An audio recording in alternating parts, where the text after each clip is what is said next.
When Mary Morris was found murdered in a burnt-out car in October of 2000, the case was already strange. With no reason to believe she would be the target of murder, there were very few clues to help solve the crime. When another woman named Mary Morris was found dead just 3 days later, the case went from strange to absolutely perplexing.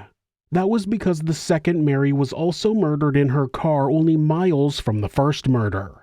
It would turn out that these women had no idea they were going to run into the same monster.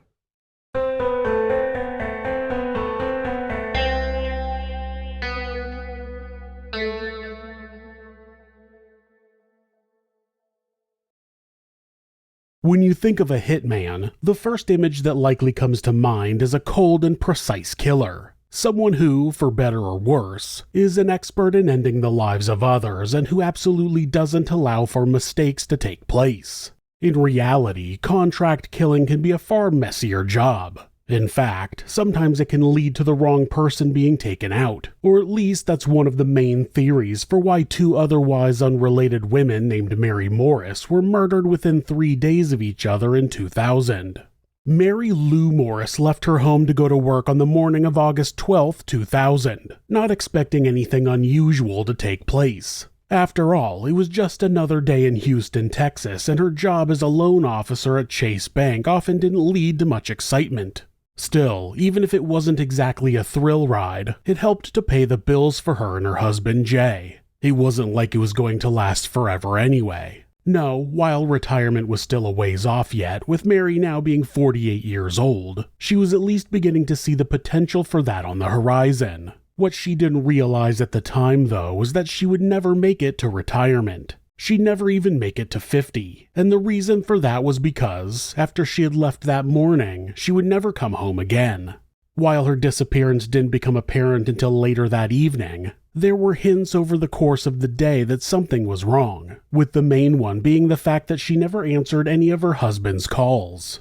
Jay had been repeatedly trying to get in touch with her over the course of that morning and afternoon to have a chat, but on that particular day, no matter how hard he tried, he was unable to reach her. That said, he wasn't too worried about it at first. He just assumed she was particularly busy and would call him back when she got a chance. But when 5 p.m. came around and she still hadn't responded, he started to grow concerned, and so he called her supervisor at the bank to see if anything had happened. That was where things really began to grow concerning as, upon speaking to Mary's boss, Jay learned she hadn't shown up for work at all that morning. And as if that wasn't bad enough, there was further reason to worry over the fact she wasn't answering any of their calls either. Clearly then something was wrong, and so Jay did the only thing he could think to do at that moment, call the police to report his wife missing. Unfortunately, such an act proved to be too little too late though, because, as he was doing so, about 3 miles away, a man had stopped on the side of the highway after seeing a smoldering car and was now reporting that discovery to authorities as well. But he wasn't the first person to report any strange goings-on in that area that day, because earlier in the morning at 10 a.m., an unnamed ATV rider had contacted the fire department after seeing smoke in the area. At the time, however, that was not followed up on as it was believed to be nothing more than a controlled burn. Obviously, with the addition of a burnt-out car, it was clear the earlier smoke had come from something far more sinister. That was why the police raced to the scene in order to investigate, with them hoping against hope that it was just a simple case of arson and not anything worse. Unfortunately, it was something worse. Far worse, because once they arrived, they discovered a dead body sitting in the driver's seat. And what's more, that body was completely unidentifiable as it had been burned so badly in the fire. After apparently being drenched in gasoline and set alight earlier that morning, whoever this unlucky figure was had been left to roast all day. Still, for as horrific as that was, it wasn't like every part of them had been destroyed. No, upon closer inspection, it was discovered that at least one of their teeth had been preserved, and it was that tooth that eventually led to the body being identified as Mary Lou Morris. Of course, that only raised more questions though, as by all accounts Mary had been a very well-liked person within the local community, the kind of person who had no enemies and had never given anyone a reason to hurt her. So to see she'd been killed in such a dramatic and violent fashion was a shock to her friends and family to say the least. And it wasn't even as if the whole thing could be pinned down to a random crime either. Despite other valuables being in the car at the time it was discovered, the only things reported as missing were her wedding ring and her purse. Surely then, if this had been a case of robbery, the culprits would have taken everything else there too, especially as they were going to the extreme lengths of killing their victim then burning their body to a crisp. Really, nothing about the situation made any sense at all, and it would remain that way until the point when a second murder occurred 4 days later. Yes, the strange case of Mary Lou Morris's death would get even more bizarre on October 16th, because at that point another woman in the Houston area would also meet her violent end. And what made that crime stand out all the more was the fact that the victim was also named Mary Morris. Sure, her middle name was different as she went by Mary McGinnis Morris, but regardless of that, the very fact two people with almost identical monikers living in the same area were killed within 3 days of each other was extremely unusual to say the least, and it certainly sent alarm bells ringing. Hell, even the circumstances around their deaths appeared to be eerily alike as, like with Mary Lou, Mary McGinnis's body had been found in her car which was parked only a few miles away from her home. And as if that wasn't a weird enough coincidence, when the faces of each woman were compared side by local police, it was discovered they looked pretty similar. Still, for as odd as that was, in the immediate aftermath of the second body's discovery, no direct link could be found between the two, with that leaving investigators to go with the assumption that it was the most cosmic case of freak happenstance ever and that the two crimes should be investigated separately. That was why, while one team was still trying to get to the bottom of the burnt-out car discovered on October 12th, another team was attempting to figure out why exactly Mary McGinnis had been murdered. Luckily for the latter group, though, they'd have a much easier time with their investigation as pretty quickly two potential suspects arose. The first was a coworker named Dwayne Young, a man who'd been making Mary feel so uncomfortable at work that at one point she'd actually asked her husband to teach her how to use a gun in case she needed to protect herself. Of course, that may seem extreme to some, but when you consider the fact that Mary McGinnis once allegedly found her desk at the clinic where she worked tampered with while she was out of the room, it's easy to see where her paranoia came from. And that wasn't just someone stealing a stapler from her either. No, it was a mystery person moving all of the pictures of her family so they were facing the opposite direction and leaving a handwritten note behind that read, quote, "Death to her." While no one was ever formally caught in the act of harassing her, Mary remained convinced Dwayne was the culprit anyway, mainly because after having acted strangely toward her for a while prior to that, Dwayne had quit his job, with it appearing he may have come to believe a complaint had been filed against him by Mary McGinnis. That would all lead to the events of October 16th as, on that day, after finishing work then going to the drugstore to pick up some supplies, Mary's friend Lori Gemmel received a call from her to say someone in the store was creeping her out and that she was concerned for her safety. Was it Dwayne Young? It's impossible to say as she never identified the person at the time, but given the prior relationship between the two, it's not unreasonable to suspect it was. So obviously, feeling the need to get out of the situation, Mary told Lori that she was going to return to her office to shut down her computer and then she was heading straight home. But she never made it home.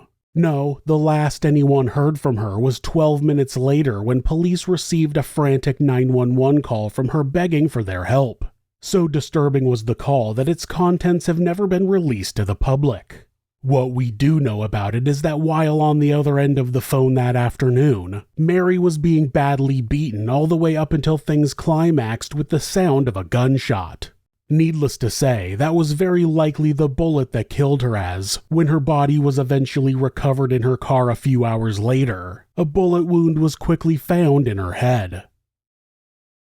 Based on the location of the gunshot wound in Mary McGinnis's head, it was theorized by some that the killer had been trying to make the whole thing look like a suicide. Obviously though, given the nature of the 911 call, the idea that Mary had killed herself was quickly ruled out and instead the case began being investigated as a murder. Because of the nature of his behavior prior to her death, Dwayne Young was ruled as one of the prime suspects, but he wasn't the only one. No, in a surprising turn of events, Mary McGinnis's husband Mike also became a person of interest on account of some information about the two's relationship which had now come to light.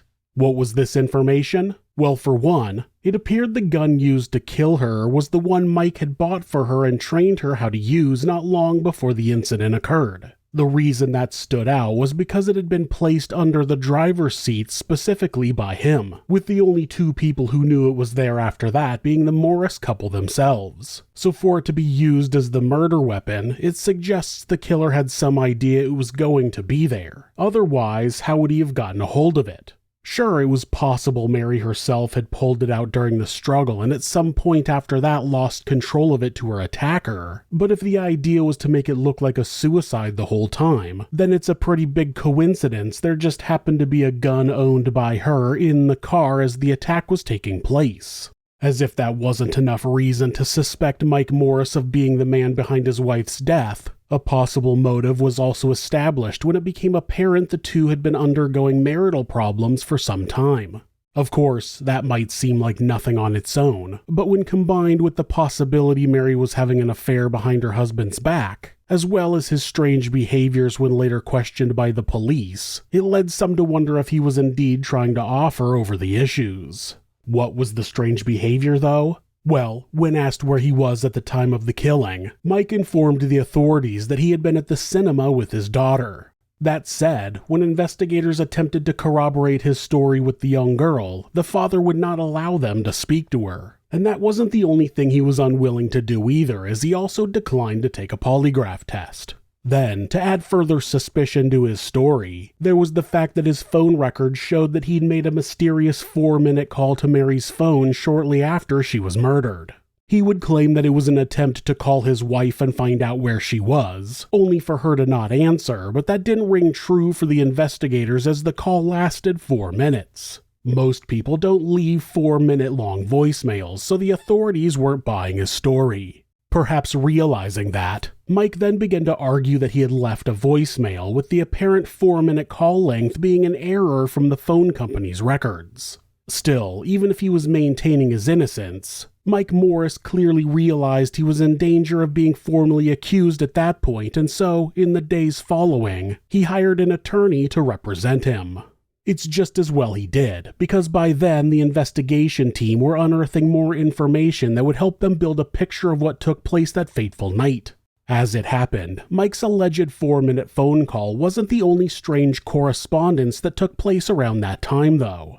The other call had taken place before Mary McGinnis was killed, so it had gone unnoticed at first. It turned out that an anonymous figure had contacted the Houston Chronicle to let them know the murder of the first Mary Morris had been a mistake. Obviously then, that provided the much sought-after link between the two crimes, but it still left the question as to why someone would kill two women with the same name in such a short span of time, and why they would claim the first one was done in error. Yes, it was a puzzling situation, but there was one theory that rose above all as being the most likely explanation, and it was that a hitman had been hired to kill Mary McGinnis. As to the reasons they would do such a thing, well, that could either be because Dwayne Young wanted to take revenge over losing his job, or her husband Mike had found out about her affair and wanted to get rid of her once and for all. I mean, it's not like there wasn't a financial incentive for the latter to do so, as prior to her death, Mary had taken out an insurance policy worth $700,000 that Mike was the main beneficiary of.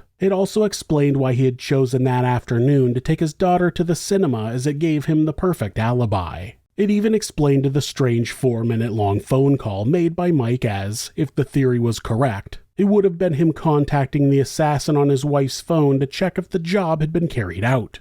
And as if that wasn't enough, it explained why the scene was made to look like a suicide as well.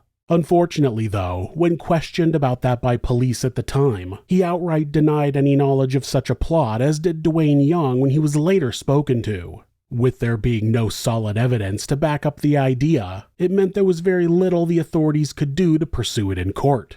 Still, it did seem to fit perfectly. Really, there was no other explanation anyone else could come up with that accounted for what had happened, and it also perfectly explained why Mary Lou Morris had been murdered as well. It was a simple case of mistaken identity. After all, by the accounts of everyone who knew her, there was no reason for anyone to want to hurt Mary Lou. She was an entirely unproblematic woman loved by her community, but given her name and physical similarity to Mary McGinnis as well as her location, it's possible if not probable that the hitman hired to kill the latter accidentally hit her first, only for him to then realize his mistake and set fire to the car she was in as an attempt to hide any incriminating evidence. That would explain the anonymous call that was later made to the Houston Chronicle telling them that the first Mary had been killed in error, and it would also explain why Mary Lou's wedding ring was missing from her body when she was discovered. As it happens in the world of hitmen, removing the wedding ring and bringing it back to the person who commissioned the murder is one of the more common ways of proving the job had been carried out. Of course, she wouldn't be the only one missing a ring when her body was discovered because, perhaps unsurprisingly, Mary McGinnis's wedding band was also gone from the scene of her murder when police arrived. That said, her ring would later be discovered on the finger of Mike Morris's daughter, a fact that only added further credence to the idea he had been the man behind the entire crime. Sure, he'd explain that away by saying he found the ring at a later date, but that only adds more questions to the mix. Why would Mary McGinnis have taken her ring off just to go to work? Was she planning on meeting her lover afterwards and didn't want to wear it for such an encounter? Or was she wearing it all along? Honestly, the latter option seemed far more plausible. While there's no way to currently prove that, those most closely involved in the situation, both on Mary Lou and Mary McGinnis's side of the equation, believe the botched assassination to be the real true story. As far as the police are concerned, it's still officially labeled as a coincidence that both women were killed in such similar ways so close to each other. As Detective Robert Tonry himself put it, quote, "Unless you had a totally bumbling hitman that just went by and said, 'I will just look for the first Mary Morris I can,' I don't see that as a viable option." Whatever the truth, it's a case that continues to capture the attention of the public to this day, and that's exactly why in June of 2023, a movie named Maggie Moore's, based on the events of the crime, was released to overall mixed reviews. While critics may have been unsure of the film, two people who were a lot more negative on the entire endeavor were Marilyn Blaylock and Catherine Morris, the daughters of the victims. As they saw it, turning the story into a black comedy diminished what took place all those years ago and turned two brutal murders into little more than an excuse for some laughs. It seems the filmmakers John Slattery and Vincent Garcia Newman took that to heart as following the accusations, they contacted the families of the deceased and at least to some degree made peace with them by explaining all they wanted to do was shine a further light on the unsolved nature of the case. But that might not be enough to account for the fact that making such a film may very well be putting the families in continued danger. Believe it or not, even this many years on, an unnamed person of interest in the case has still been in repeated contact with not only both Morris households, but also their friends, extended family, and employers. This despite a permanent injunction being put in place by the courts to stop it from happening. What does this person say when they call? Well, that's unclear, but it does appear they've implied an involvement in the murders and have stated that they're still close by to take further action if need be. Obviously then, that's a terrifying prospect. As Marilyn Blaylock said it herself when describing the situation, quote, "I have serious fears that this film is going to make that person even more infuriated and make us a bigger target for him. Both of us fear that this is going to fuel his fire, and he's going to start doing things that are even more scary than the things he's already done. So maybe, for the good of the family who've been left behind, it would be best if such a film just disappeared into the ether. But at the same time, if it does in any way help to get some closure on the case by actually leading to the capture of the man behind it, then it could be worthwhile in the end as, above all else, everyone involved deserves to know exactly what happened in October of 2000, and the person or persons responsible deserves to be brought to justice. Thanks for watching This Is Monsters. New episodes are uploaded twice a week on Mondays and Thursdays. There are occasional bonus episodes covering unsolved cases in criminal history. If you have a suggestion for a case you think I should cover, leave it in the comments. You can always follow the channel on Instagram at thisis_monsters and purchase merch at thisismonsters.com. Thanks so much, and be safe.